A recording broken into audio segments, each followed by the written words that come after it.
ಈಗ Donald Trump ಅವರಿಗೆ ಏನೇನು ಬಹುಪರಾಕ ಕೊಟ್ಟರು ಅಂತ ತಾವೆಲ್ಲ ಗಮನಿಸಿದ್ರಿ ನಮ್ಮ ಇಂಡಿಯಾಕ್ಕೆ ಬಂದಾಗ. ಅರ್ಥ ಆಯ್ತಾ ಇಲ್ಲ? ಇವತ್ತು ನಮ್ಮ ರಾಜ್ಯದಲ್ಲಿ ಕಂಪ್ಲೀಟ್ ಆಗಿ 17ರಿಂದ 18ನೇ ಬಾರಿಗೆ ಹೋಗ್ತಾ ಇದ್ದಾರೆ. ಈಗ ಬಜೆಟ್ ಮಂಡನೆ ಮಾಡ್ತಾರೆ.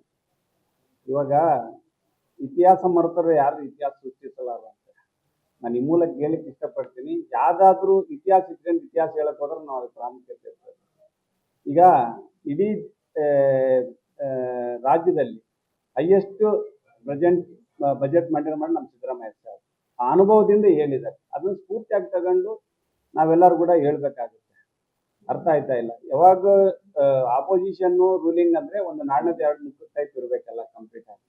ಆ ತರ ಸ್ಫೂರ್ತಿಯಾಗಿ ತಗೋಬೇಕು ಅಂತ ನಾನು ಮನವಿಯನ್ನ ಮಾಡ್ತೇನೆ.